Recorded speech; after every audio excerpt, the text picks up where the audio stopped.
Good morning, everyone, and welcome to the Candido High County Board of Commissioners meeting for Tuesday, May 20th, 2025. First item of business, please stand for the pledge. I pledge allegiance to the flag of the United States of America and to the republic for which it stands, one nation under God, indivisible, with liberty and justice for all.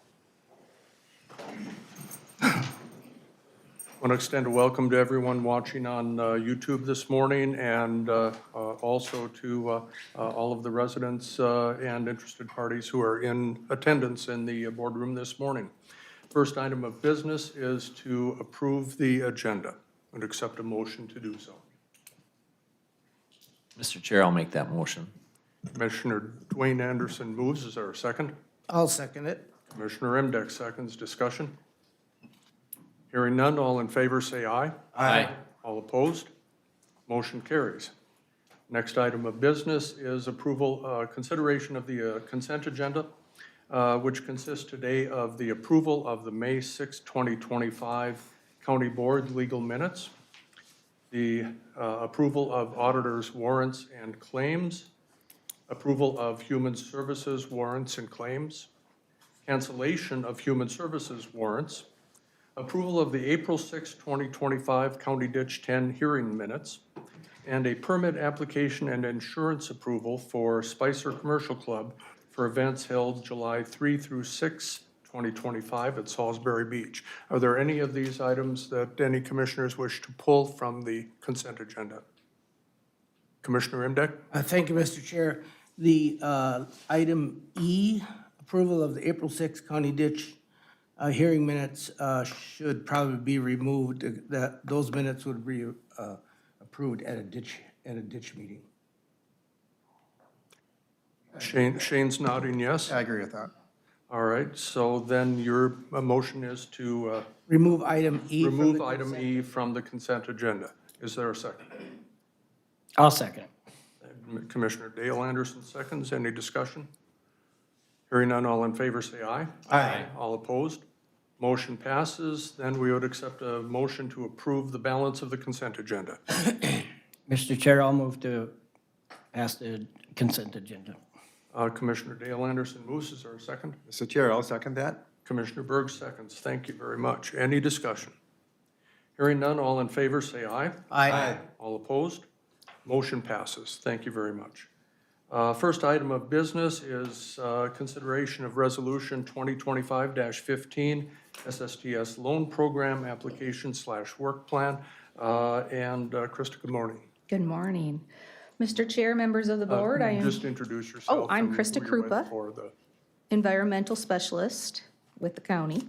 I am here before you today with a resolution for the county to apply for, with the MPCA, to continue to offer low-interest financing to landowners upgrading their sewage treatment systems in an effort to improve water quality. Since 2001, we have been offering, or the county has been offering low-interest loans to landowners. Since then, we have given out, or we have loaned $7,565,000 worth of loans. We do have allocated funds that, of upcoming systems to be installed, that'll put us over $8 million. So this has been a very, very good program for the landowners. So I'm just here before you today to ask that we submit the application for more funding. Thank you very much. Are there any questions from the board for Krista? I move on the, is that a resolution? Yeah. Move on the resolution. I lost it. 2020. 2025-15. There we are. Thank you. Is there a second? I'll second that, Mr. Chair. Commissioner Dwayne Anderson seconds. Any discussion? I'm in full agreement. That's a tremendous program that really helps folks out and helps us with our water quality, which we know is so important here in Candido High County. Anyone else? All right, hearing none. All in favor say aye. Aye. All opposed? Motion passes. Thank you. Thank you very much. Next item, Director Eric Van Dyken, Zoning Administrator for Planning Commission recommendations. Eric, good Thank you, morning. Mr. Chair, members of the board. Eric Van Dyken here, County Zoning Administrator, with 2 action item requests from the May 20th meeting of the, or excuse me, May 12th meeting of the Planning Commission. There are 2 items recommended from the Planning Commission. The first is an item that originally was heard by the Planning Commission in April and brought to the board. And at that time, the board sent that back to the Planning Commission for some further consideration. That is an application of Justin Anderson for a beef feedlot in Colfax Township. Upon the direction of the board, we did bring that matter back to the Planning Commission, and they did have further discussion. It was not another full-on hearing. It was basically a discussion of the existing record and the findings in particular. And if you've had a chance to look through, you will probably note that the findings that have had some additional language added to them are findings number 1 and 4. This is commensurate with the areas that the board focused on when we came in April. Finding number 1 in particular relates to property valuation and use and enjoyment of property in the area. And finding number 4 relates to odors, fumes, dust, noise, and vibration, the type of impacts that can come from various operations. Those 2 in particular have had their language added to further clarify how the Planning Commission reached its conclusions. A couple of things maybe to note about that. As a Planning Commission weighs and balances any given proposal, there's kind of 2 sides to it. There's, I would say, the negative and the positive side. The negative side first is an assessment of what is the actual potential risk. So low-risk type of proposals have fewer expectations of them, or fewer, perhaps, actions that they would expect on part of the applicant, or fewer conditions necessary. And higher-risk proposals would tend to have more conditions and/or more expectations of an applicant in their proposal. And so Planning Commission considers that side, and then they consider what are the things that have been done and how do we analyze this given our regulatory structure, our philosophy of agriculture. You'll see in particular in finding number 4, we go to some length there to quote our ordinance, which also references out to state statute, which helps kind of set perhaps the picture for how do we view agriculture in the county, and animal agriculture included in that. So those findings are amended to add those emphases. The Planning Commission had I would say, a good, healthy discussion on that again, and did recommend approval with the same conditions as original, and there were 4 of those. And with amended findings, that was made with 1 abstention. So with that recommendation, staff does recommend that the board approve this as per the recommendation of the Planning Commission. Thank you, Eric. I'm going to ask the board if anyone has any question before I ask that, Commissioner Anderson. Well, just for the record, I will not be commenting on this or voting on this because I have a conflict of interest. Thank you. Any of the other board members, any questions for Eric at this time? All right, you've heard the recommendation of staff. Commissioner Berg. Mr. Chair, thank you very much. I would like to make a motion that we approve and pass the recommendations of the Candido County Planning Commission Board, listing the 4 conditions and findings. Thank you very much. Is there a second? I'll second that, Mr. Chair. Thank you. Commissioner Dwayne Anderson moves or seconds. Any discussion? Commissioner Berg. Mr. Chair, thank you again. I just also like to thank Mr. Van Dyken, as well as the Planning Commission and Board, going over this again and paying attention to the concerns that we put forward. It's very good to look things over and review them, and reading the minutes and talking to you briefly after the other day after the meeting, that it sounded like you had a very good discussion. And I feel very positive about this, and it's helpful. Thank you. Anyone else? I'm just going to add that we cannot overstate the importance of agriculture in Kandiyohi County. We are a nationwide leader in agriculture, and we highly value our livestock producers, and I will be happy to support this approval as well. Any other comments? Hearing none, all in favor, say aye. Aye. All opposed? Motion passes. You have another item for our consideration? Yes, thank you, Mr. Chair. The second recommendation from the Plan Commission is on the application of James Dykema. Jim runs Three Fingers Sawmill. That has been a business in the county here for some time. He used to be located up North Highway 71 with some visibility from the highway. And he is proposing now a relocation to the business area behind, I would say, the Candy Power Co-op. That's kind of the most prominent business that we tend to associate with that area. It's a commercial industrial district.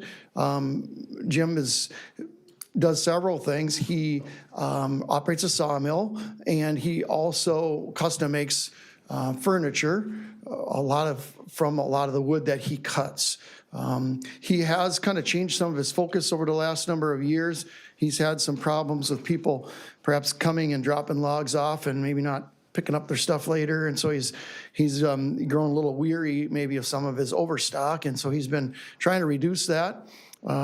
He proposes a shop there with some retail frontage where he can sell some of his finished goods, and then a sawmill along the side, and then some of his kiln and lumber storage in toward the back of the property.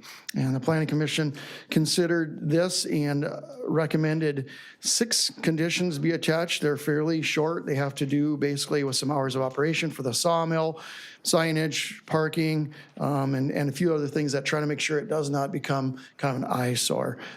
So with those conditions and the findings as you see in the draft minutes, staff recommends approval as per the Planning Commission action.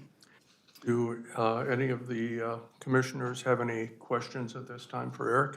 Mr. Chair, I would move on the recommendation of the planning and zoning on this application, citing the findings and conditions. Thank you. Is there a second? I'll second that, Mr. Chair. Thank you. And any discussion? That's Mr. maybe Chair. one of the, I was just going to comment, that's maybe one of the great business names in all of Candiyohi. Yeah. Commissioner Burke. Thank you, Mr. Chair. Yes, very well known and well liked. Any concerns or with the people living near there at all, or that area, since it's zoned basically for that? It looks like a very good fit, am I correct? We did not have any testimony at the hearing with concerns. Any other questions or comments?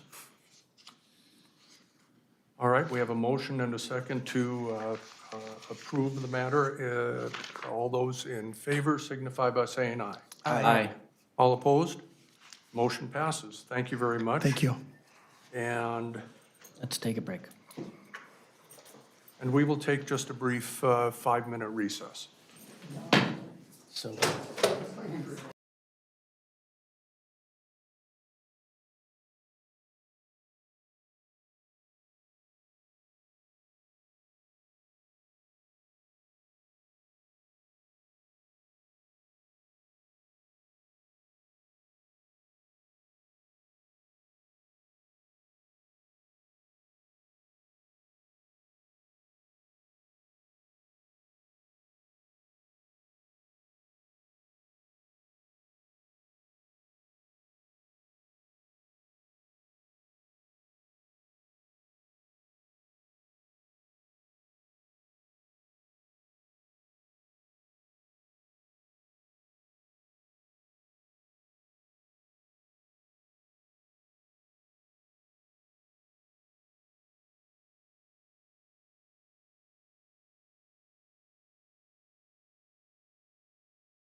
We are back from recess for the Candidates County Board of Commissioners. Our next item is an informational item, PACT for Families, collaborative presentation, cannabis substance use prevention services.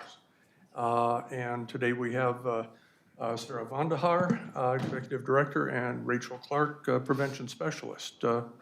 And you have a presentation for us. Welcome. Very good. Well, I had a couple of questions And about if you just reintroduce yourself, even Yes. though I just did. No problem.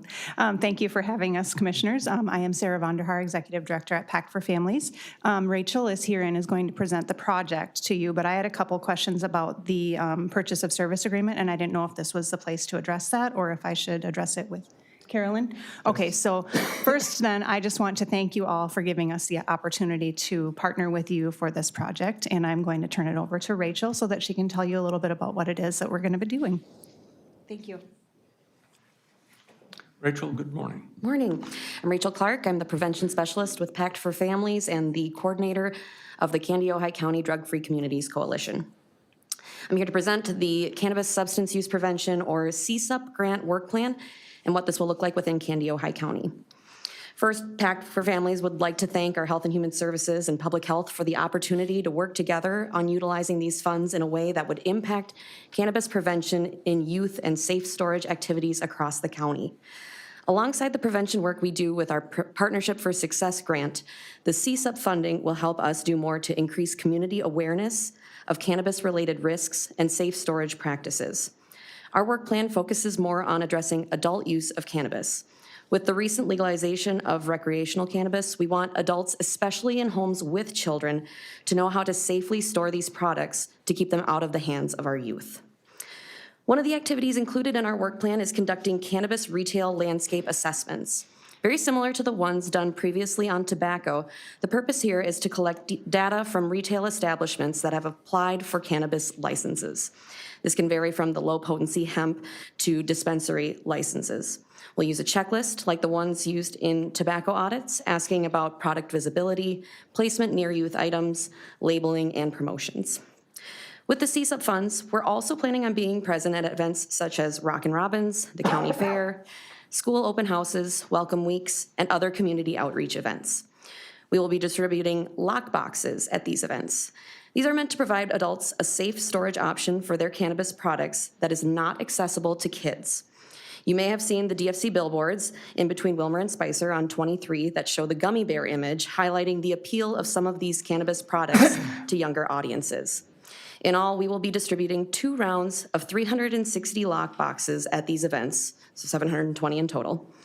Additionally, we will hand out water bottles with messaging approved by the Minnesota Department of Health, with 2 distributions of 1,440 bottles, totaling in 2,880 bottles, to promote our safe storage lock boxes. We will track engagement and use of the boxes and materials handed out through a QR code survey on the water bottle. In addition to these larger events, we will also be creating social media campaigns, potentially designing some billboards, and running radio advertisements. Social media metrics will document engagement from Snapchat, Facebook, and Instagram. By using these CSUP funds strategically, we're empowering families, engaging adults, and building a safer future for Candy-Ojai County youth. We appreciate your continued support in making this possible. Thank you. Rachel, thank you. And do any board members have any questions for either Rachel or Sarah at this time? Thank you. So then the next item is PACT for Families Collaborative Cannabis Substance Use Prevention Services Contract, and today we have Jody Emmerman with us. Jody, good Hi. morning. Good morning, Jody Ammerman, and I'm the interim public health manager. And to let you know that public health received the Cannabis and Substance Use Prevention Grant, CSUP for short. It's a mouthful, so we call it the CSUP. And this is from the Minnesota Department of Health. And so we are excited for this opportunity to partner with PACT for Families to fulfill together the work that is outlined in the grant. And Rachel shared some of the work plan that we will be doing.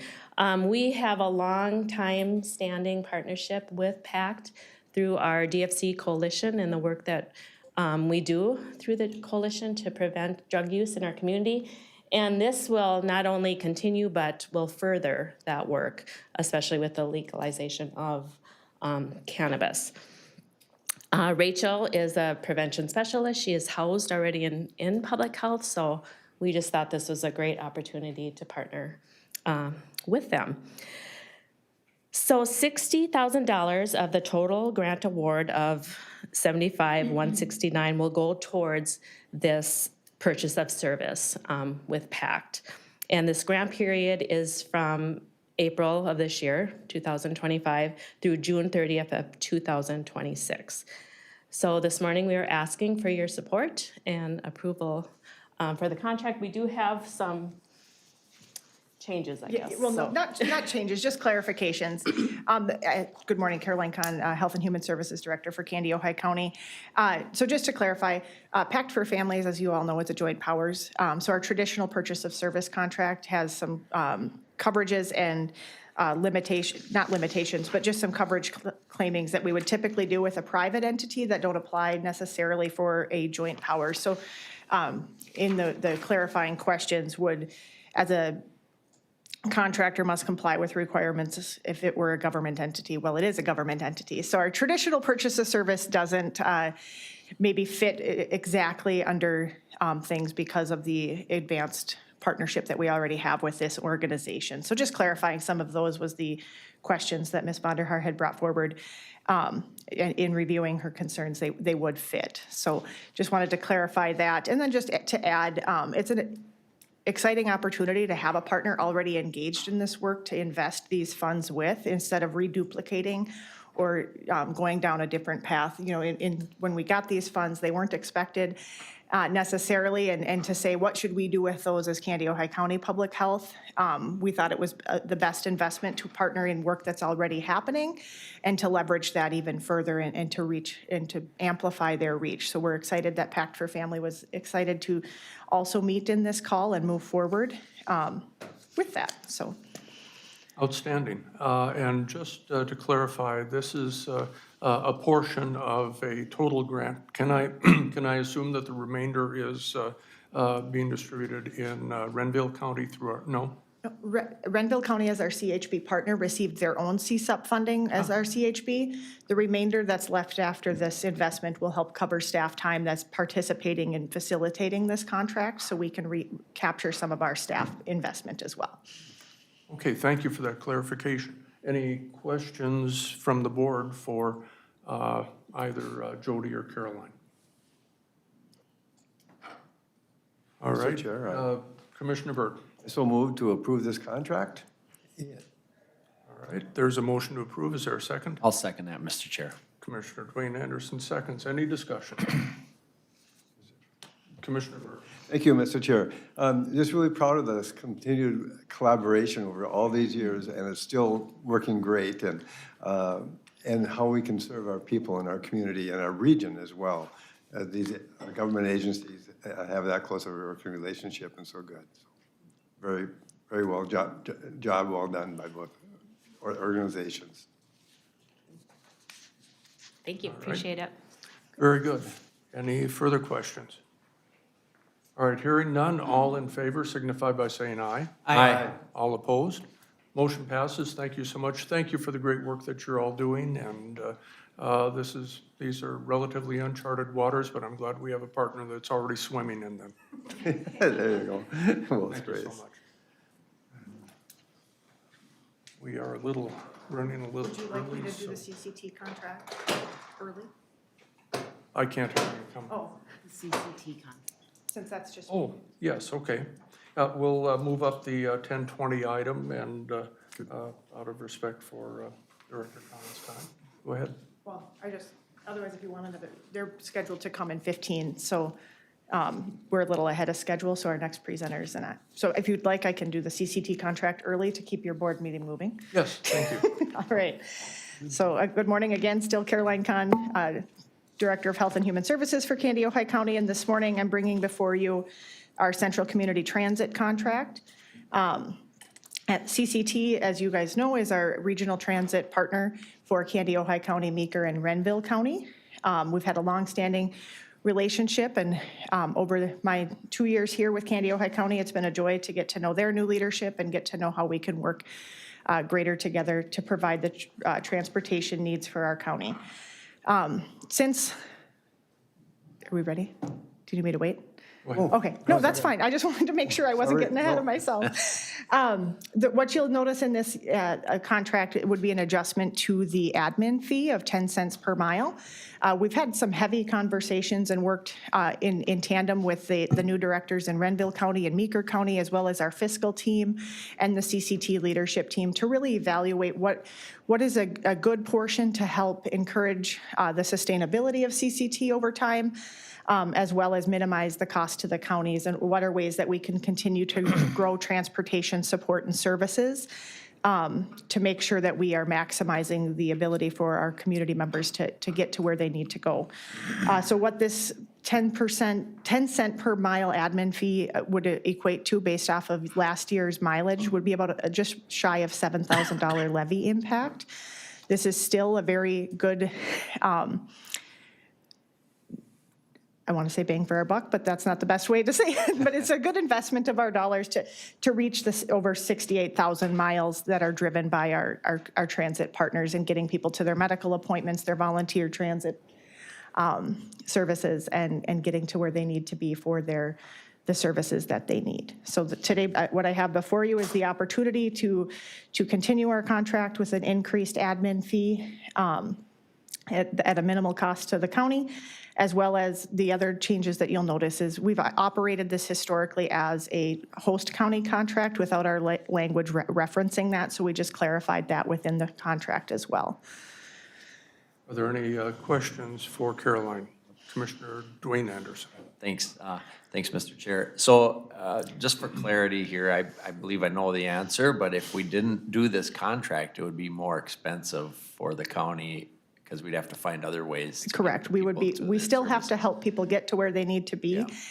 So it would be more expensive. And this is the minimal amount to kind of offset and make sure that our transit provider stays afloat and stays a healthy, robust organization to meet our transportation needs. Yeah, I think it's a good idea because, I mean, they're already set up to move people, so Right. It's a good fit, so. Thank you. Any other questions for Caroline? All right, thank you very much. And do we have a motion yet? I'll make a motion. I'll make the motion to, I don't know, accept or sign the contract with Central Community Transit. I'll second that, Mr. Chair. Thank you very much. We have a motion and a second to approve the contract with Central Community Transit. Any further discussion? Hearing none, all in favor say aye. Aye. All opposed? Motion passes. Thank you so much.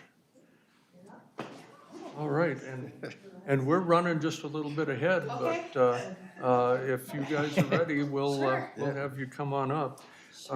We're at the 9:45 item, United Community Action Partnership Local Homeless Prevention Aid presentation, and you are Angela Larson, yes? Yes, I am. All right, would you please introduce yourself and Sure. your title and organization? My name is Angela Larson. I'm the Family Services Director for United Community Action Partnership. My main office is actually in Marshall, so I traveled in the rain to be with you today, and I'm glad to be here. Thank you. Today, we'd like to talk about the local homeless prevention aid and kind of explain what's happened in the last year. And then I think Caroline was going to talk about the upcoming contract. So I think there's some slides. There we go. You can go to the next slide. You can actually go to the next slide. So local homeless prevention aid is dollars from the state that pass through the Minnesota Department of Revenue to counties and tribal governments. And counties have discretion over how those funds are used, but basically they're trying to prevent homelessness or to end homelessness for youth and families with children. So many of the counties that UCAP works with have contracted with us to provide that service because we've provided that type of service in other programs for many years, and this really does dovetails nicely with those services.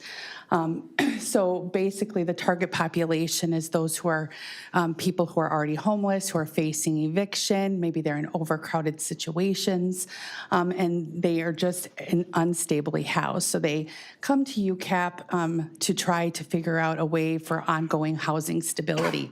And so not only do we look at, their situation, we also look at moving forward. So they have to have less than 300% of federal poverty guidelines. This is a little bit higher than some of our other programs.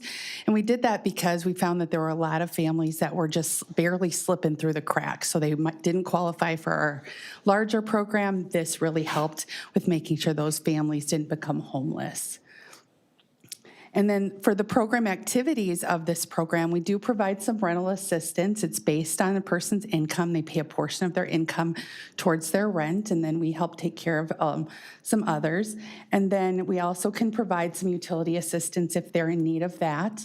But what really features this program is the ongoing support and case management services. So instead of just being a Band-Aid and paying the rent and helping them on their way, we do help them look at all the different resources that are available to them. We help them look at plans for increasing their income or reducing expenses so then their rents are affordable ongoing. And then, we always make sure that all the services at the county, if they're eligible for those, that they get connected to those. And we actually help them with application assistance.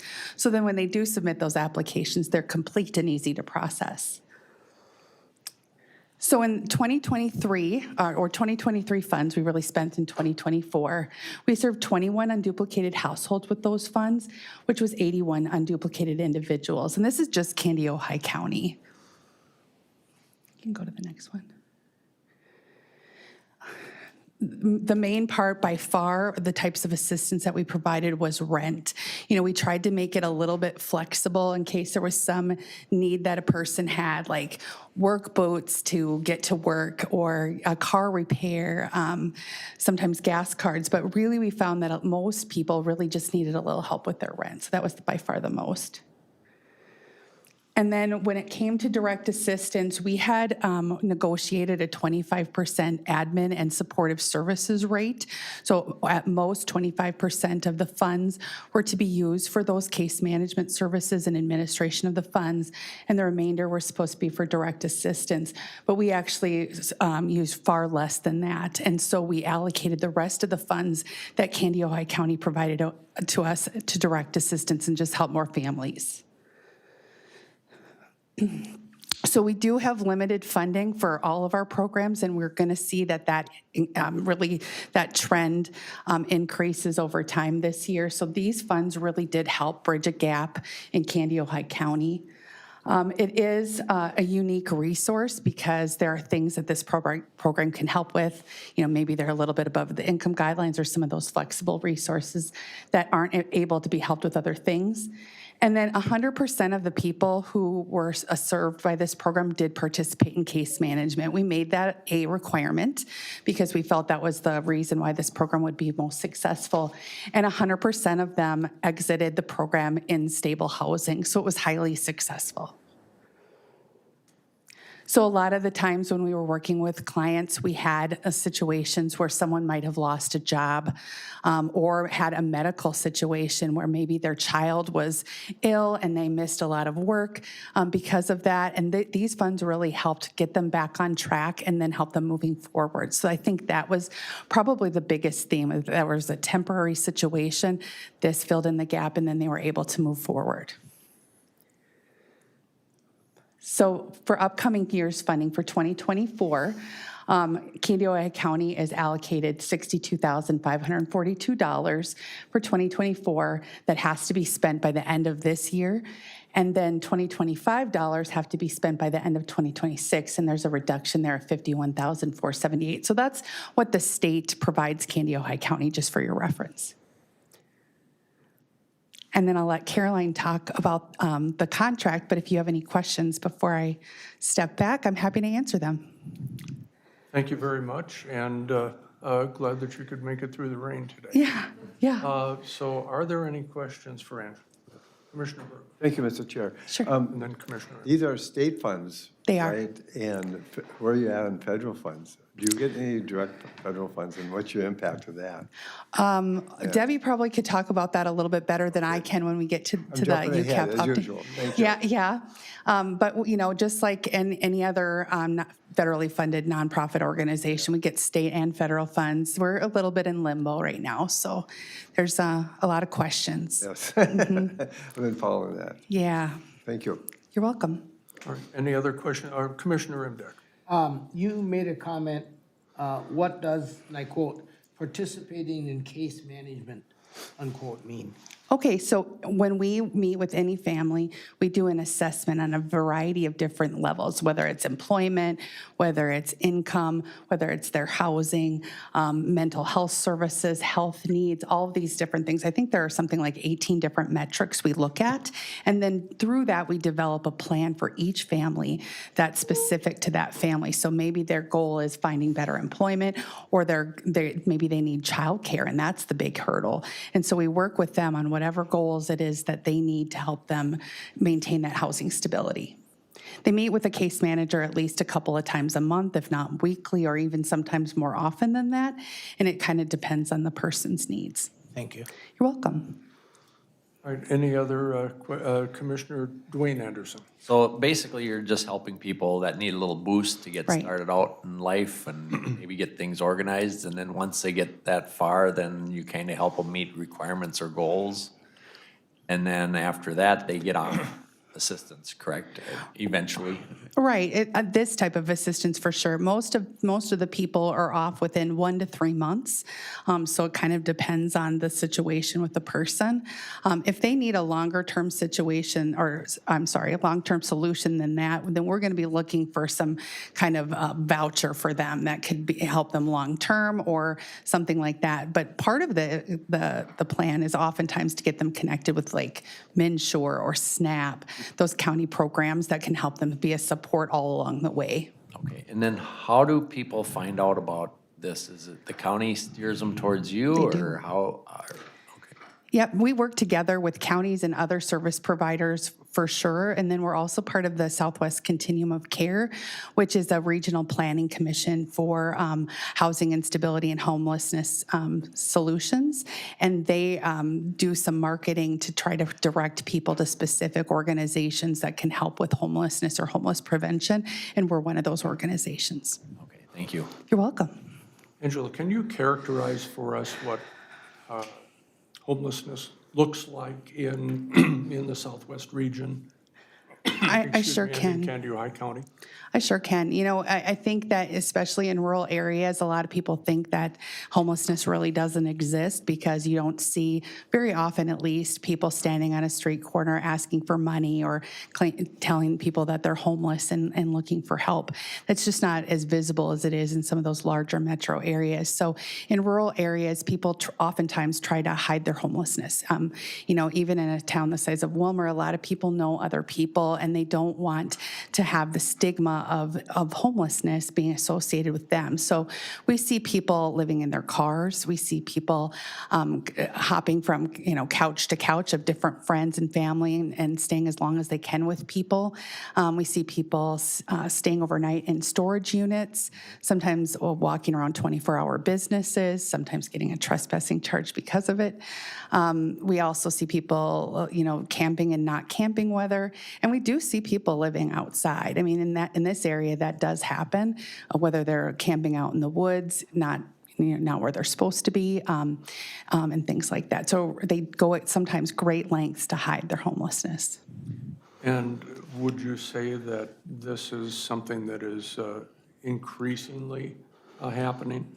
I would. I think that even since COVID-19 happened, we've seen a large increase in both our uses of our emergency shelter programs and also the need for homelessness prevention.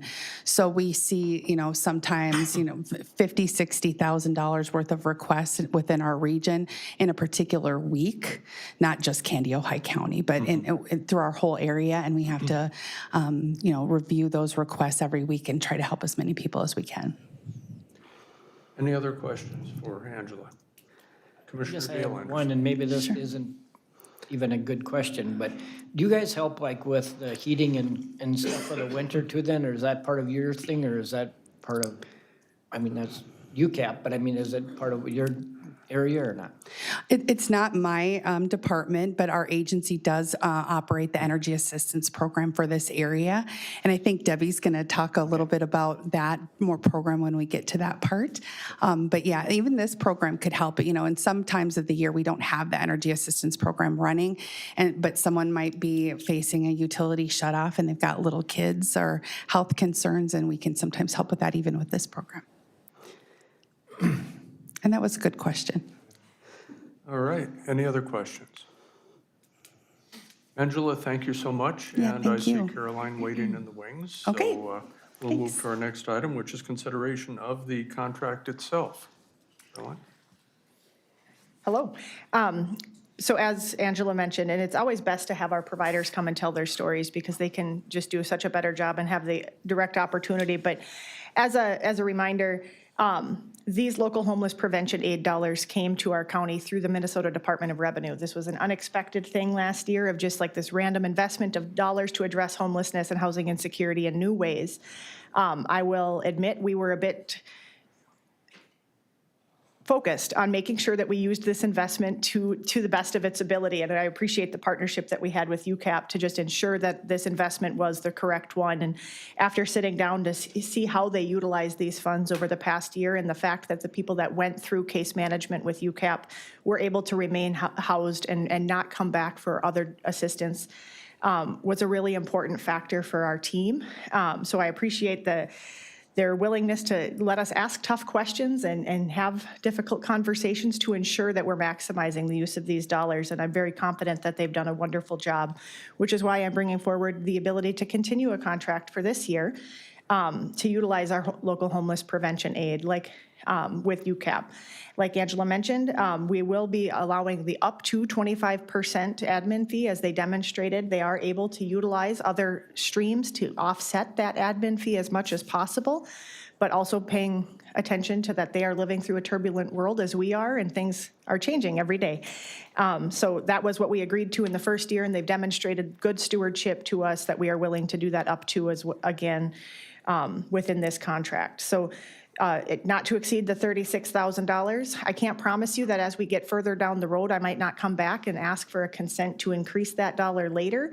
What we found is a great marrying of being able to utilize some of these funds in-house with people that are engaged in case management with us, as well as the ability to refer a partner over to UCAP as well. So I've really appreciated the robust partnership that we've had with UCAP in addressing our housing needs and ensuring that our children pre-K through senior are able to maximize the use of these dollars to remain housed.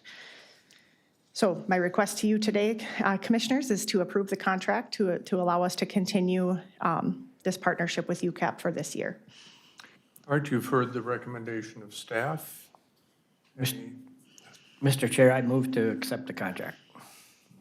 All right, we have a motion to approve the contract. Is there a second? Go ahead. You go ahead. I'll second that. Must mean it's good. Commissioner Berg seconds. Any discussion? Commissioner Emdek. Thank you. And I don't know, Caroline, if you're the right person to ask this question of, but how many counties are part of UCAP? I'll let Debbie defer to that one. I know we are. I'm gonna guess 17, but 27, 13. 13? 9 and 13, I'll explain. Oh, okay. And then, We're all getting ahead. and then if Caroline can't answer this question, it's Then I'll hiding reserve. back there. Are each of the 9 and 13 counties participating in a similar fashion for these funds? Or, Yep, in these contracts? almost all. okay. Just so we have you on the record. Yep, almost all counties are participating. We have a few that are not in our regular service area that have opted to do their own plan with the funds, and which is fine. And but most of them are. I feel like we have of the 13, 9. Okay, thank you. Any other questions for Caroline? All right, you've heard the recommendation to approve the local homeless prevention aid contract. All those in favor signify by saying aye. Aye. All opposed? Motion passes. Thank you so much. And now we'll continue with Debbie Brandt, Executive Director for UCAP here in Wilmer. Good morning, Debbie, good Deb morning. Brandt, United Community Action Agency, and Angela and I are going to tag team this, and we do have a handout for you. So we thought, first of all, we want to thank you for the opportunity to partner with Candioi County. Together, we can do things so much more efficiently and so much better. But we wanted to just give you a little brief update of what things have happened that are pretty big for our agency that are happening right here in Candioi County. So, Commissioner Imdick, to get to your question, that second page is the landscape of UCAP's service area. We are actually designated to serve 9 counties. Those are the dark blue counties in west central southwest Minnesota. And then also there, we serve 4 extended counties. Debbie, maybe if you could just put that page, can we get that on the overhead? Thank you. Or do you have it? Yes. Oh, outstanding. Okay, go ahead. Thank you so much. Yep, so the 4 light blue counties are our extended service area, and we do emergency housing down there, MNsure, SNAP outreach, and also public transportation. So we have 9 designated community action counties that are solely UCAPs, and then the other 4, we share those with another agency called the Southwest Opportunity Council. The next page basically shows how many individuals last year we have served. Totally, UCAP served 22,456 individuals. And what that means is if somebody comes in for emergency housing, maybe we help them with energy assistance, we only count that person one time. And in Candioi County, we served almost 5,200 individuals last year. That equated to 1,978 households. Candioi County is our largest service area, so it's closely about 23-24% of our total population that we serve.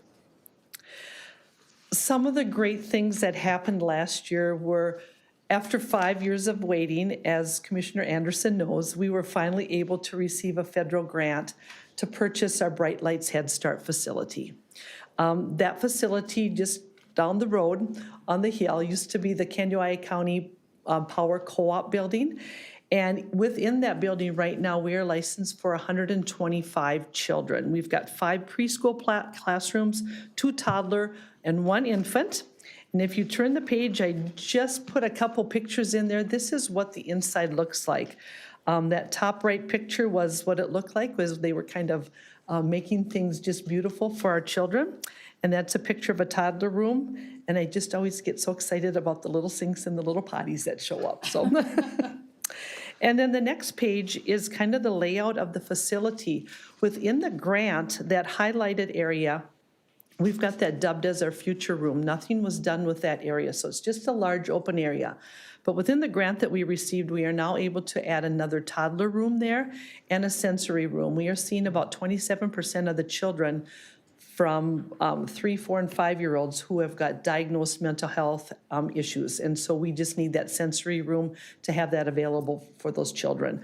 One of the neat things about this partnership is our children who need any special ed services, the Wilmer School District partners with us, comes directly to the facility. So kids don't have to be bused back and forth, which is a great partnership. So hopefully this renovation will be done by the first part of September, and we'll be able to have additional children in that building. In order to be eligible for Head Start, a family has to be at 100% of the poverty level. That's around $32,500 annually. We have over 200 children on the wait list to get in. On the other hand of the spectrum, 83% of our families are working that are in Head Start. So we are basically a child care for many of those individuals, while Head Start is more than just child care because we actually have curriculums, and we are finding with some of those outcomes with our little ones that they are just exceeding immensely from the baseline when they come in to when they exit our program and services. Debbie, you mentioned that you received the grant to purchase the Yes. building. Has that closed? It has closed. We had a couple snafus in the closure dates with funding. With our federal regional office was closed very suddenly, and so we the money was there, but nobody was there to hit the approve button for us. So the co-op was just very gracious and flexible with us, and we signed the papers, and it is now ours, so, yeah, Outstanding. Yeah. Good to hear. yeah. Go ahead. The other thing that I just wanted to share with you, and we're also going to talk about our new emergency shelter, is our energy assistance program. The dollar amounts on the sheet in front of you are the dollar amounts that UCAP pays to local vendors within Candiota County. So we get federal funds that go to the state come to us, and then we're able to make payments to local vendors. So if somebody comes in and applies for energy assistance, they don't get a check from UCAP. Their check is mailed from the state directly to their utility vendor. And basically, this past year, we're seeing around $500, $550 average. And that's all based upon the family size, the family income, the heating source, and the energy consumption for that. So we get a lot of that information from the utility companies. But we're able to help families with propane, fuel oil, natural gas, if they're wood burners, corn, whatever type of fuel source they might use, they can be eligible for this program. This program runs from October 1st to May 31st. You can see the amount of crisis dollars. Those are individuals who have received that first pot of money through primary heat, but then they got a shut-off notice. So that's the amount of money, again, that went to utility vendors to help avoid that shut-off. And then the emergency repairs. Sometimes furnaces just give families fits and giggles, and we don't want anybody to be exposed to carbon monoxide poisoning. So we work with local contractors and to go out and do tests on these furnaces. And we can either repair all the way up to replace a furnace for nothing for family if they income qualify for the energy assistance program. This, unfortunately, is one of the programs that has been eliminated on a federal level. So I am not sure where those dollars are going to come from, but we are going to see more families, if that program does not get funded, going to be coming to the county, requesting emergency services and funds, and possibly then if they can't pay their heat bill, if they're part of an apartment type of a complex, this will also probably lead to more homelessness. So hate to leave it with doom and gloom, so turn the page. And we just do our best to advocate and to educate about the need for this. And frankly, in rural Minnesota, people can die if they don't have heat in their homes or have adequate heating equipment. Our emergency temporary shelter. Our current model here in Candiota County to address homelessness is we lease motel rooms year-round, and we pay pretty good for those motel rooms. Those motel rooms are always full, and we always have a wait list. Angela and her team put together a capital grant. The state had some funds available, and we were just very, very fortunate to be one of the recipients of approximately $4.4 million to create temporary emergency shelter, and it is almost up and running. It has come up very fast. If you want to turn the page, you can see some of the progress. We contracted with Marcus Construction, who led us to North Star, which is Minnesota grown. It's right here in Redwood Falls. They do modular homes. These homes are actually built to HUD standards. And when we went out to visit with them prior to moving forward, we brought along the Wilmer City inspectors to let them take a view and say, hey, what do you think? Are these going to meet standards and city code and things like that? And they were just, they were very pleased and say yes. They said it meets all codes. So they basically brought these units, plopped them, dropped them, racked them, and stacked them. And it didn't take very long. They started this in about October, and the units are already up. So much more efficient than normal stick-built, just because it's built in a controlled environment. But the cost was relatively the same from stick-built to this. The other nice thing about this is the state inspectors were able to go right to North Star and inspect the units. So when they came out, the insides had the flooring in, they had the wiring, the HVAC, the plumbing, all of that. Then they just had to hook it up to the utilities that were based on the ground. The next page is like current as of yesterday. Yep. This is our 8-plex. So we have 12 units. We have an 8-plex. Then if you turn the page, we've got a 4-plex. We've got 4 ADA accessible units, but one of those units is also going to be an office. We want somebody on site, as well as within that office, it's laid out just like the other ones where it's a 2-bedroom. We'll be able to have partners come in and they can meet with families there also. The next one is the picture of what they look like in the inside. They're not very big, but they are functional. So we've got a little kitchen area, living room area. We're looking at probably 2 beds or bunk beds in one of the bedrooms so that if somebody's got children. And then just some very more efficient and hopefully sturdy furnishings like tables and chairs and things like that. And then in our office area, we have a door in the bedroom, AKA the bedroom, that can go out to the back so that we've got two ways of enter and exit for our staff. We've also got an area for computers, so families can come and use computers to do job search, anything like that. And we'll also have washer dryer, but that will be in our office. So that's going to be another way when families come to do their laundry, they can be connected with our staff. Questions that you might have about anything that we discussed, and Angie's kind of the expert in that project, so. Commissioner Imdak. Thank you, Mr. Chair. These look like very nice units. I think I understood what you said, that there will be a central laundry area, not in each unit. Correct. And you have a unit of 4 and a unit of 8. Yes. When I drove by there, it seemed like there was room for more. Are there plans for more over there, or did that take up the site available?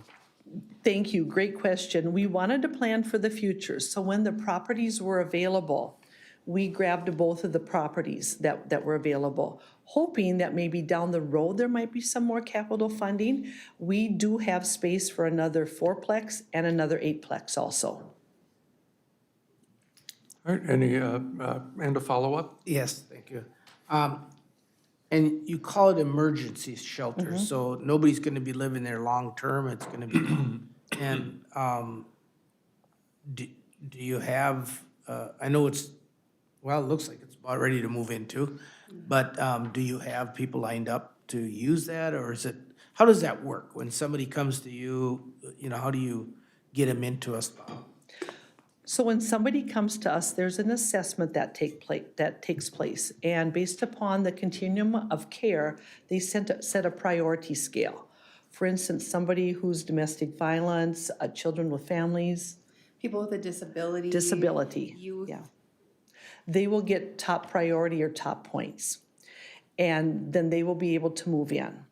We're looking at around, and it depends on the complexity and the challenges of the families that are going to be moving in, but we're averaging around 35-ish days, for families to find that job, find other housing, because the stock for affordable housing is just really difficult in our area.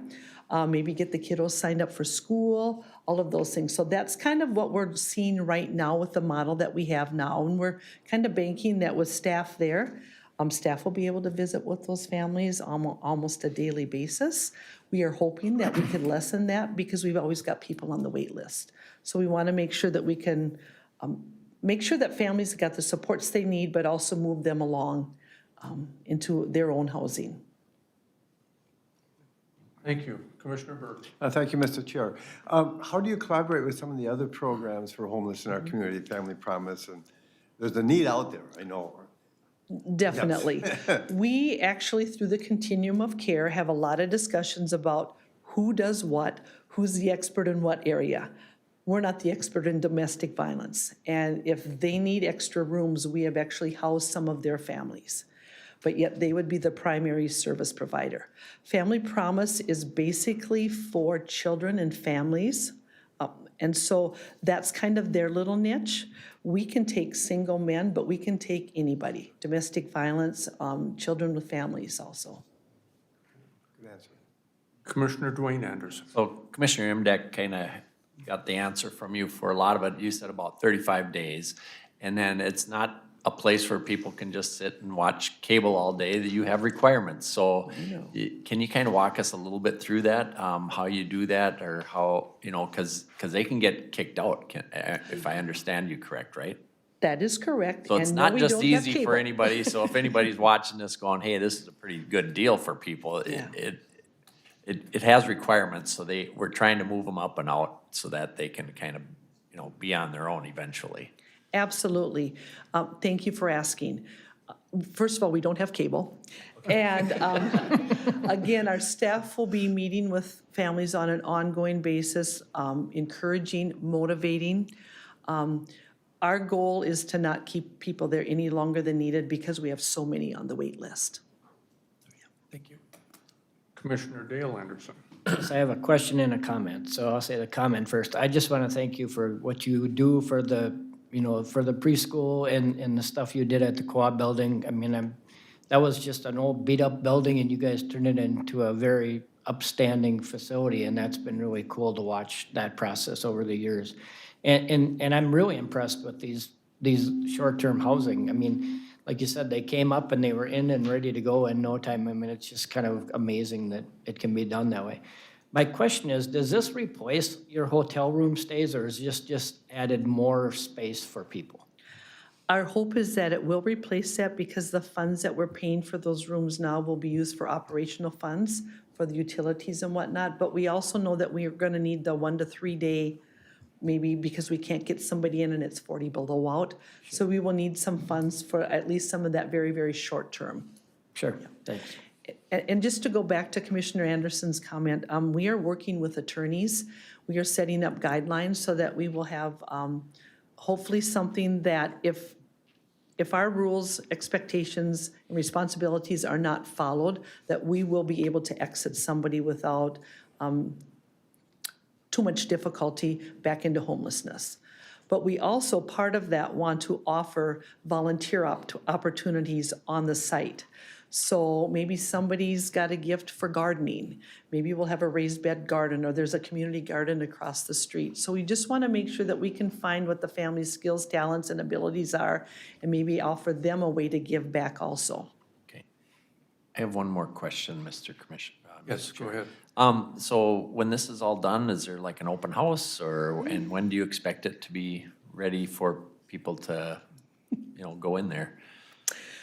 Thank you. Well, every Tuesday morning, we have a meeting with Marcus to see where we're at. This 2 inches of rain has not been favorable for laying concrete, and we have no steps going up to the second floor right now. So our plan is to move families in slowly, maybe a couple at a time, so that we don't just, we want to make sure that we've got all the kinks worked out of the system and whatnot. We're looking at maybe July. So it all depends on when we order the furnishings, how fast they can get them to us also, so. And then is there gonna be kind of an open? There will be an open Okay, house. all There right. will be an open house, yeah. Okay, thank you. Great, thank you for that. Commissioner Imdag. Thank you. And thank you for all the answers that you're giving us for the questions we have. You talked about getting people in and out of there as quickly as possible. Conversely, if they've gone through all the efforts possible and they still have not, found another option, can they extend their stay? And I'll ask the second question right away. It's unrelated. Some of these clients, I assume are, I think you said, probably seeking shelter from some unsafe conditions. How do we protect the safety of the people that are staying there from perhaps the conditions they came from? Sure, I can answer those questions. First, if families are working hard and they are just not having luck, maybe it's difficulty in finding housing that can be affordable for them, or, a wide variety of issues. If they're working hard, we're not just gonna say, oh, there's a certain time limit and you have to be gone. We've had great success. If people are working with the program, we're able to make the program work for them. So we believe that we will have success with those families, and we're not worried about extending because they don't force us to have a maximum length of stay. That being said, we do think it's going to be maybe that 30 to 40 day length of time for most families. And then as far as safety, we take safety very seriously. And one of the best things about this model is that each unit is self-contained. So there's not shared kitchens, there's not shared restrooms or anything like that. So each family has their own secure, safe unit with their own locking doors and things like that. And we also will have a camera system in place that will be able to monitor things, and then having that staff on site. We also are engaging, or we will be engaging with the law enforcement to just try to make it as easy as possible for them to support us, and then work on plans with that as well. You know, we want to make sure that everyone is, you know, not fearful to live there. I mean, that's one of the main reasons why we wanted this facility, is because we can make sure the environment is something that's positive for everyone. Thank you. Thanks, you're welcome. Commissioner Berg. Going back to your question, emergency repair was eliminated from the federal budget. Any indication some other things might be impacted coming up? Because what I've been reading on the news and stuff, that there's more coming down, especially for agencies like UCAP. And just to clarify, I don't believe, I think I heard It was the that it's entire- not just the emergency repair, but it's the Entire heat assistance as lighting. well, I the whole misunderstood. thing. Understood. The Thank you for entire, clarifying that. yeah, the entire program has That's been what I eliminated. thought. We have also recently not been able to continue with our refugee resettlement program that was in Marshall, Minnesota. So that funding has now gone. We also are concerned with our community services block grant. We get probably about $300,000 annually. That is discretionary money to the agency that helps support many of our programs. Some of our federally funded housing programs from HUD, we get 3% admin. It's difficult to run a program on 3% admin, and those funds help support that. Those funds help support our helping people get their donation, car vehicle donation program. So we're a little concerned about that as well. And then Head Start has only received funding for 1 year. We're not sure what will happen next year. We were very fortunate to have our grant start prior to that, this year's grant, but we know that next year it's kind of up in the air right now, so. And I'm just, did you have something else? Okay. And let's just ask the question about, I think sometimes folks think that there's a certain type of person who maybe chooses to become homeless. And that's by and large not what we're talking about here. And by the way, for anyone here or who is watching, if you're not seeing homelessness in this community, frankly, you're not looking. I see it multiple times every week as I'm going through the town. Like you said, folks living in their cars, folks living in storage units. It's just, it's becoming more and more, I won't say rampant, but I can't find the proper word for that either. Go ahead. I was just going to add that I think for many of us, we don't realize if we're living on the edge and just struggling to make ends meet. It could be one transmission that doesn't work anymore. You can't get to work. It could be a medical condition. So for many of us, sometimes they don't even know about our agency unless they need assistance. And none of us know when something like that's going to happen. So it frankly could be any of us. Maybe there's families that are just 1 or 2 paychecks away from needing to come to our agency or the county to request services. All right, Commissioner. Well, I just want to say, as a reminder, because we just got done paying our taxes, or at least we met the deadline for paying our taxes recently. And I was at a Habitat fundraiser a week or so ago, and 1 or 2 of your tax preparers were there, and I was reminded of that great service that you guys provide for people who maybe don't know where to turn to in terms of getting their taxes filed. Well, I don't know, but we're going to find out at our Board of Directors meeting this coming Thursday night. But last year, our amazing volunteers brought back over $6 million in tax refunds to low-income families. And when low-income families get that refund, it's kind of like a financial reset for them, and they spend that money locally. So it's a huge economic investment, and we couldn't do it without the volunteers that we have, who are IRS certified. All right. Any final questions for Debbie or Angela? All right, well, thank you so much. Thank you for all the work that you do on behalf of our communities, not just here, but all across the entire region. And safe travels back to Marshall. Thank you. Thank you. And we will take a 10-minute recess.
We'll bring back the Candido County Board of Commissioners back from recess, and at this time, we'll ask Mel Odens, our Public Works Director, to talk to us about a bid award. Mel, good morning.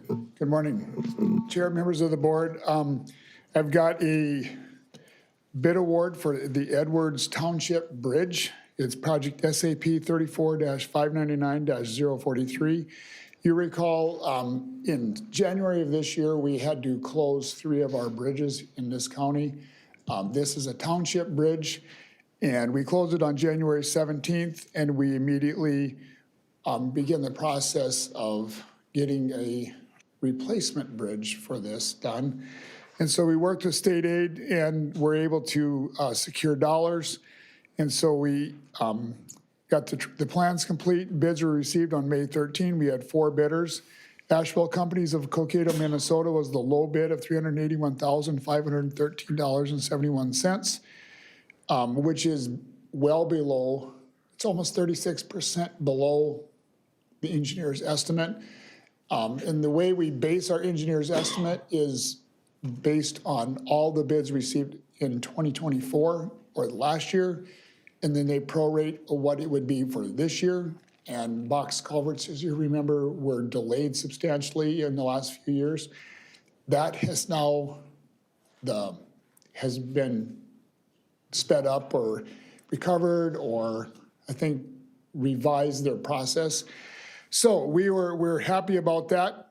And so it's my recommendation to award the bid to Asheville Companies of Cokato, Minnesota in the amount of $381,513.71. You've heard the recommendation of staff. Is there a motion? Yeah, Mr. Chair, I'll make that motion. We have a motion from Commissioner Dwayne Anderson. Is there a second? I'll second that. Commissioner Imdex seconds. Any discussion? Sounds pretty straightforward, and from what you presented to us about the first one that was done, it's going to be a great little repair being done. And with this, we can get started, but we have a completion date of November of this year, so willing, it's a pretty standard 12 by 10 box, double line, so hopefully we can get it in and get it out. Outstanding. Commissioner Burke? Thank you, Mr. Chair. Just a comment. I think you're setting a precedent that I'm real excited that you are, that the bids are coming in so low this year. So we're expect that. But yeah, that's it is great. nice to see. There for a while, we were seeing 8-9% increases in bids, and now it's gone the other way, so that's good. That's great. All right, anyone else? All right, all those in favor of the bid award signify by saying aye. Aye. All opposed? Motion passes. Mel, thank you so much. At this time, we have a PACE application. I'll ask Mark Thompson, our county auditor, to come forward to present. Mark, good morning. Good morning, Mr. Chair, members of the board, Mark Thompson, County Auditor. We recently received a request from the St. Paul Port Authority to place a PACE special assessment. PACE stands for Property Assessed Clean Energy. And this was to be placed on parcel 18-018-0080, owned by Dunnick Incorporated. Dunnick applied for a loan through the St. Paul Port Authority PACE program, and again, this is for clean energy.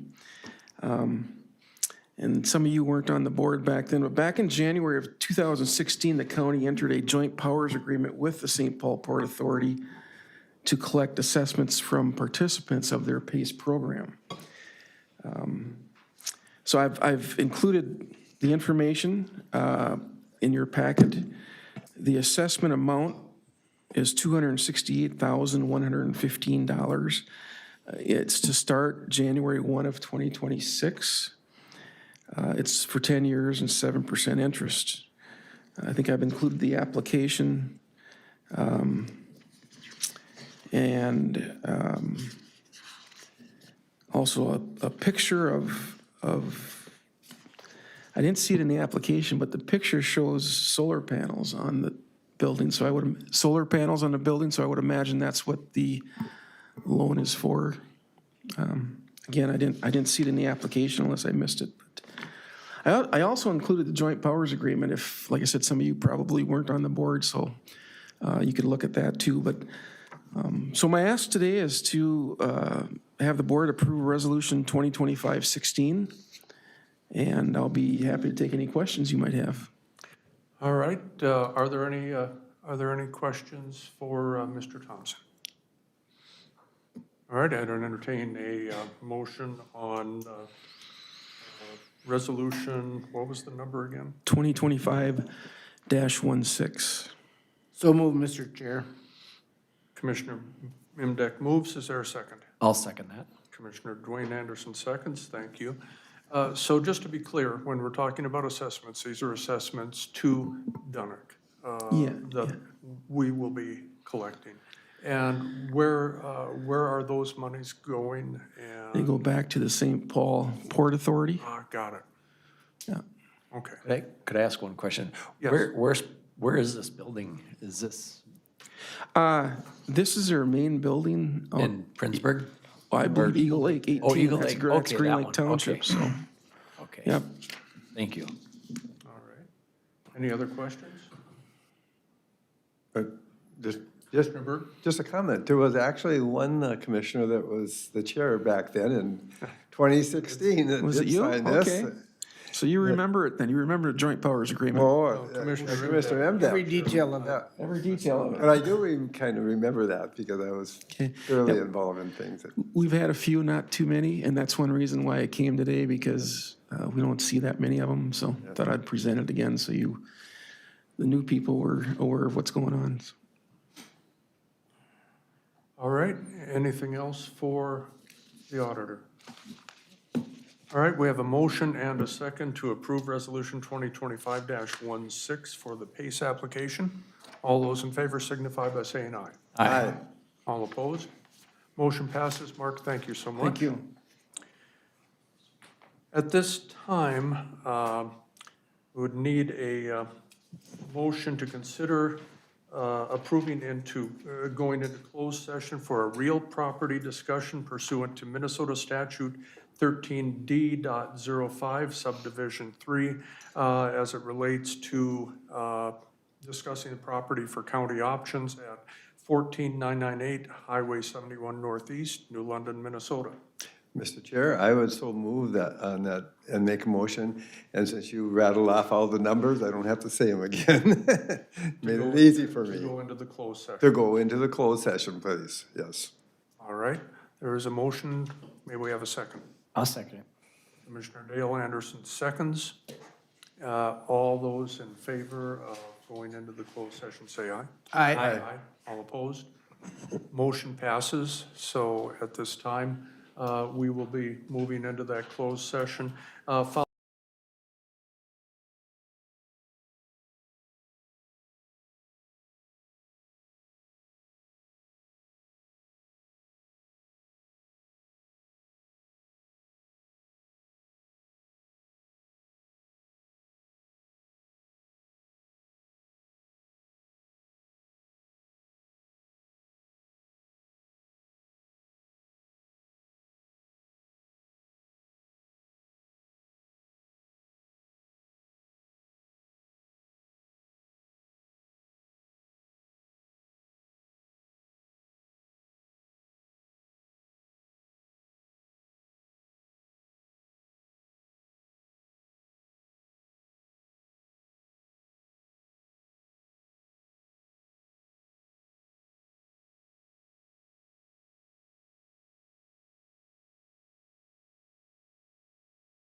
All right, the Candido High County Board of Commissioners is back in regular session.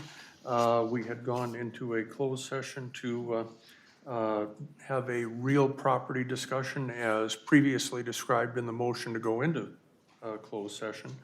A robust discussion was held between board and staff is directed to continue discussions with the appropriate parties as necessary.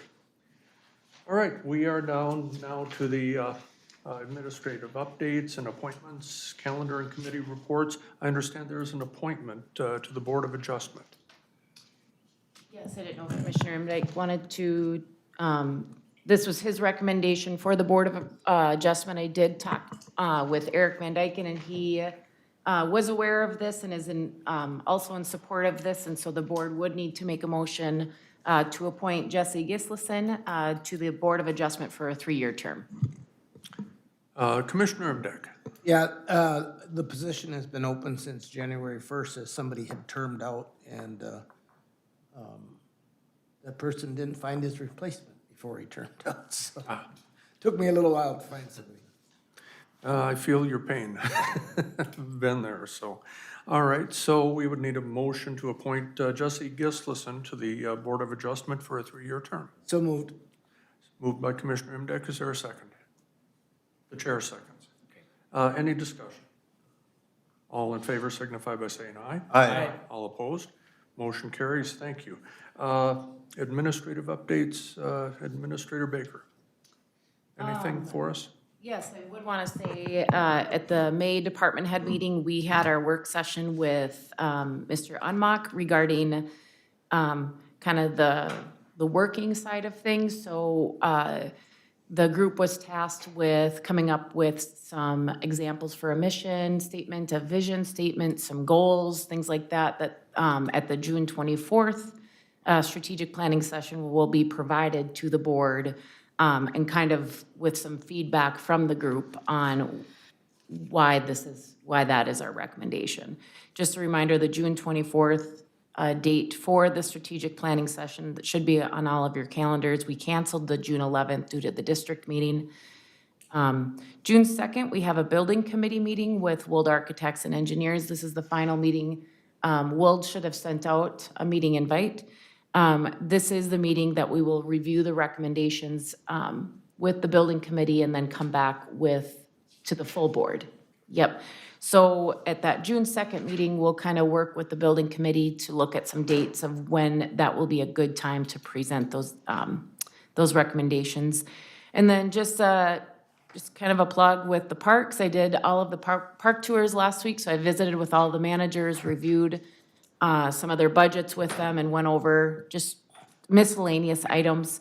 But they're all gearing up for the 2025 camping season. We have really solid reservations so far for the year. We're exceeding some numbers compared to 2024 season as of today. And if you do get a chance to go down to Big Candy East, or any of our parks, to be honest, but Big Candy East with the new camping cabins that were purchased through that DNR grant, and then the fishing pier. And then we did need to do some work on the retaining wall at that swimming beach, and our Public Works team did a phenomenal job. We'll get some posted on our Facebook page, but Big Candy East Park also has some photos of what they did with the retaining wall. It looks just absolutely great and will serve the purpose for years to come. So just a heads up, if you get out to the parks, just kind of talk to the managers, and they, like I said, they're just gearing up for the 25 season. All right, thank you very much. We are down to committee reports, and if I may, I'd like to start with Commissioner Imdyk. I have nothing to report. All right. Then I'll go to Commissioner Berg. Okay, thank you, Mr. Chair. I've had quite a few meetings, but I'm going to just really try and narrow in on some of those specific things. I did attend the EDC operational board to get the update about the golf course. That was very interesting, but I think you all heard about it in the paper too as well since then. I won't report on it. We did have our 18 County Mental Health Consortium meeting on the 9th in Marshall, and the 18 County Board of Commissioners voted to approve the money, there's dollars we get from the state every year, and there's so many dollars left right now, what to do with those dollars and how we divide those up to provide good mental health services. And there were some different ideas about doing that, But it really came down to, and I really pushed for as well, is that to look at it by population. And based on that, then the board did approve it, and there was a formula that was developed, and there was every county got at least $10,000, and then based on population, the rest was divided up. So our total comes around to 26,000, and maybe we've already received those dollars. I'm not sure if we have or not, but that'll be going, into the Health and Human Services Fund, I'm assuming. That's probably the biggest thing to come out of that situation. Is at this point, we also have had several Prairie Lakes Youth Program meetings and talking about many things with Prairie Lakes Youth Program. The downside right now is we had hoped to we have a meeting tomorrow morning at 8:30 and to tour the facility that we got remodeled. Well, it's going to be next month now. I think we've been hearing, as you know, construction goes, that it's not quite done yet, so we're not going to really have a tour of that. We are also looking at some other needs for space, and we're exploring that, and we'll probably report back to the board the next time what some options are and why we're needing that. I had Prairie Lakes Youth Program, which is, I think we've had 3 meetings so far this month. I attended the AMC Zoom update. I know several other commissioners were on that. And I think we all know that legislatively, it's kind of a sad, we still don't know where we're at, the way it appears. We had the Hawk Creek project and the Hawk Creek One Watershed Plan meeting last week, and One Watershed Plan is moving along, and we're spending the money as a group, and it looks positive where we're going, and there's really nothing controversial at this point with that. We're moving forward. We're trying to look at more structural type projects as we go forward. The Hawk Creek project, though, is brought up, and this has been brought up to the board as well. As you remember, we had an update last month from Hawk Creek, and there's a joint powers, and I've been meaning to send you the copy of that joint powers that when it was developed back in 2012, I believe, that the joint powers, part of it was that it said it shall contribute funds as needed for administrative costs moving forward. And we have not needed any dollars for that. Right now, because of the funds and the changing, administrative costs, there's not always enough dollars in there for administrative costs and some grants. It's all ran off grants.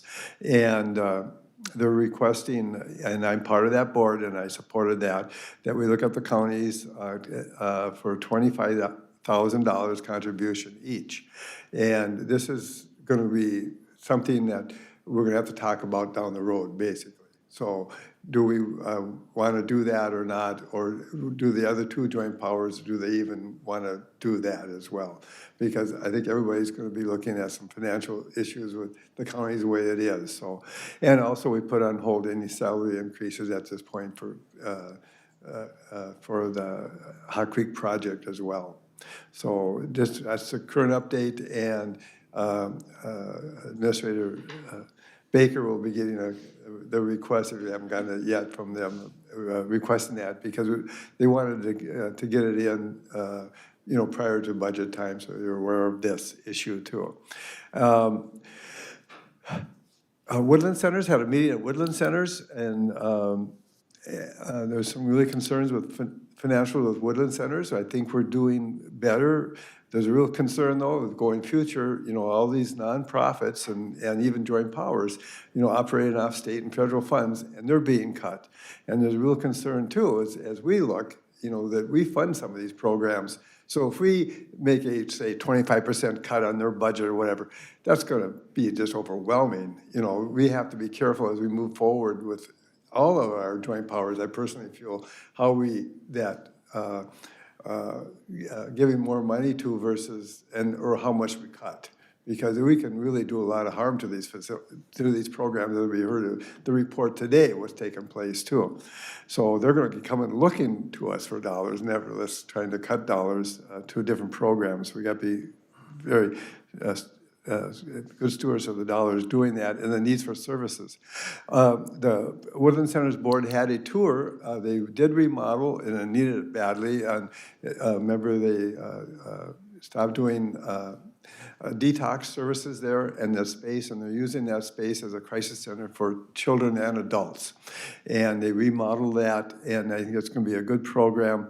And we had a tour of that in the building. It made me think this morning when we heard the discussions about, say, with UCAP, and we did tour the daycare center one time. Maybe the board might be interested in touring Woodland Centers at the end of some board meeting sometime, so we know, and firsthand you can see, you know, where those dollars are going that they get as well for services, or the kind of services they provide. And it's really interesting to see, and tour the whole building. I know we've all been there for maybe housing meetings, but with some of the changes, just to have a tour at the end of the meeting, if that would work. And the majority of the dollars do go to the FTEs. Yeah. Staffing. Yes.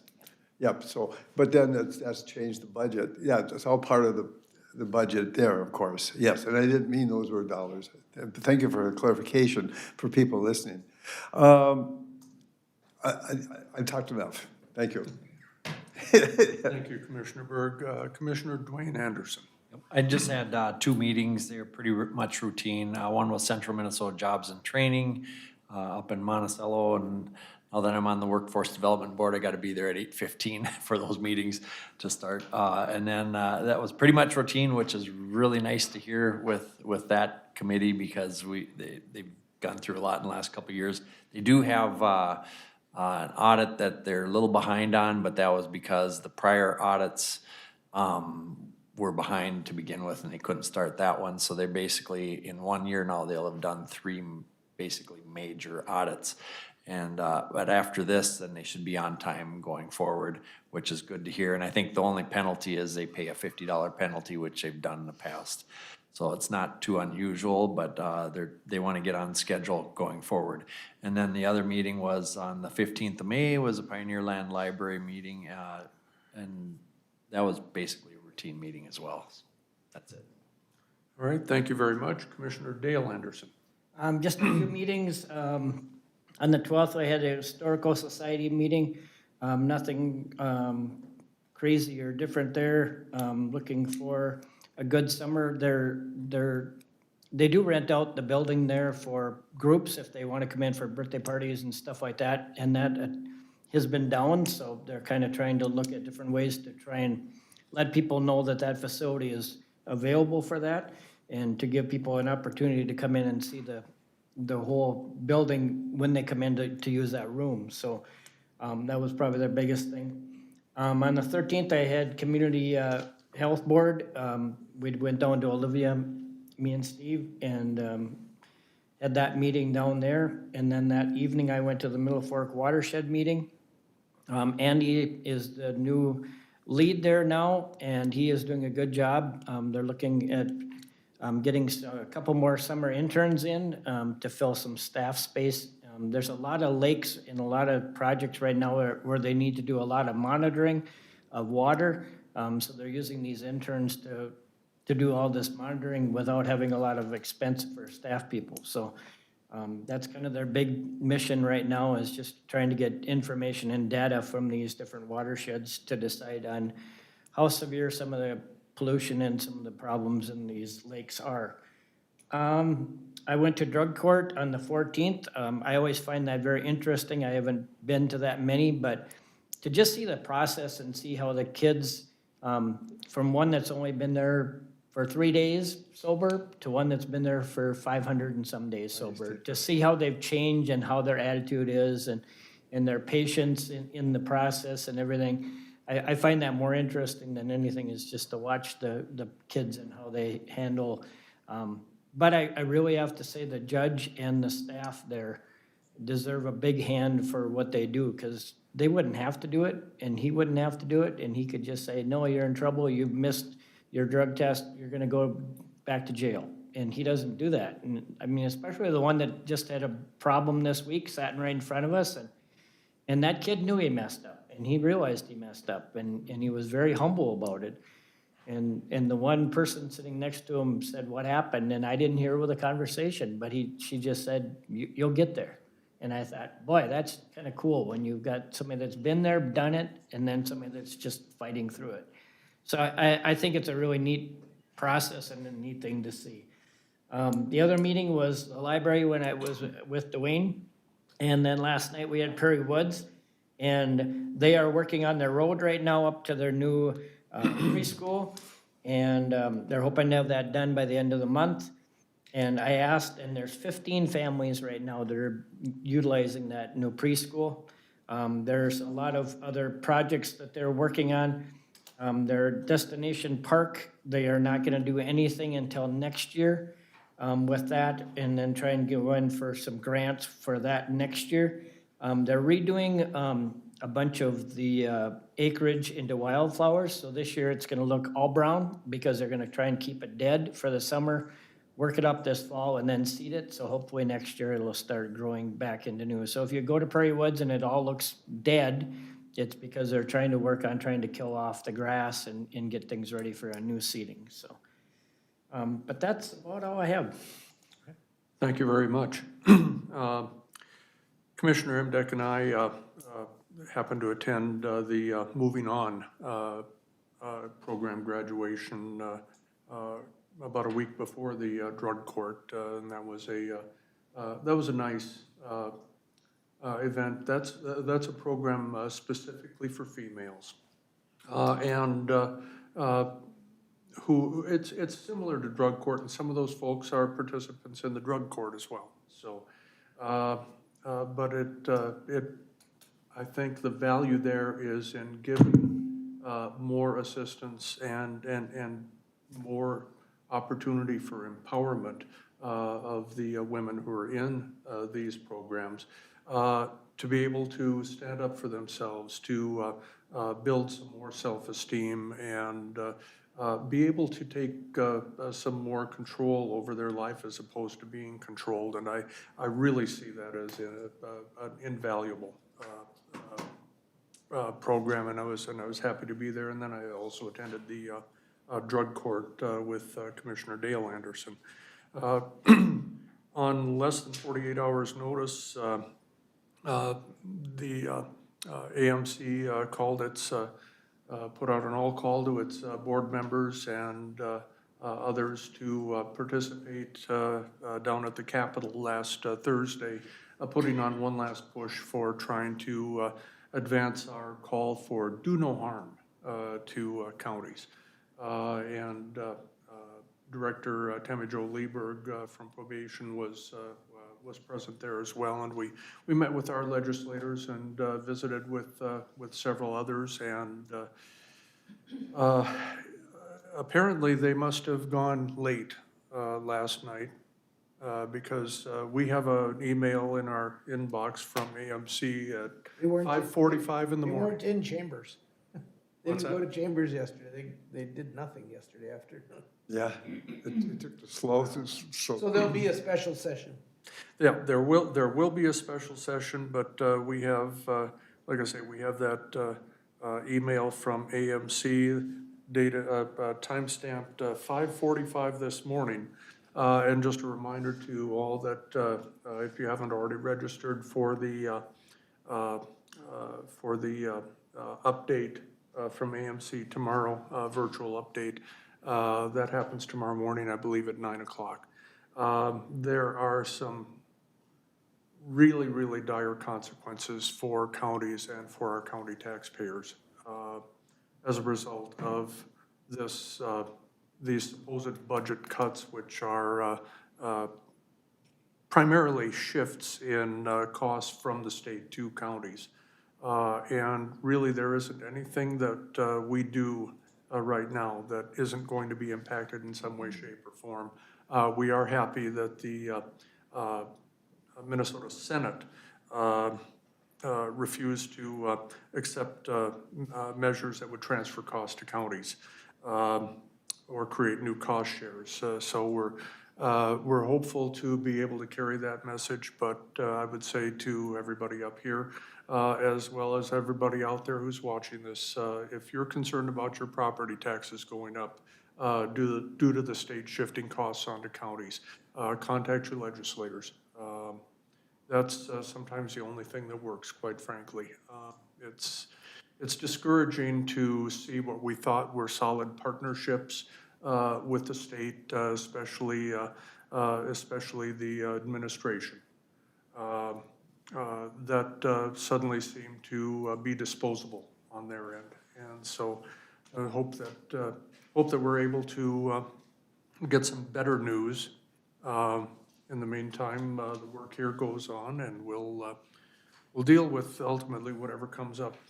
But hope that we can mitigate as much as possible the impacts to our county taxpayers. Commissioner Can I Emdek. add on to that just a Yes. little bit? So we were stationed ourselves in front of the House chamber and the Senate chamber to try to visit with delegations that they were going in and out of their chamber. And we did visit with a lot of people, and the thing that the county's AMC had come up independently of Senator Abler, and that we're promoting very strongly, is to basically pause the whole cut thing and allow a task force to be developed, because AMC feels very, very strongly that counties can help them find real cuts, not just transfers. Like especially within human services, meaningful cuts, and to do that task force, pretty much keep the lights on for now. We had really good reception from the people we visited, our own delegation, and then others that we know of from around the state, you know, over the course of the years. So, you know, we'll see where that goes. Yeah, and I want to thank you for, for your work to spotlight the impacts that these cost shifts and potential cuts to things like CPA, county program aid, would really fiscally harm counties and harm our ability to do the work that we're tasked by the state and federal governments to do. By and large, it would also, if these happen, there are also areas that we perform in that are non-mandated services that could potentially be severely impacted, and that could impact a lot of folks who we serve as well.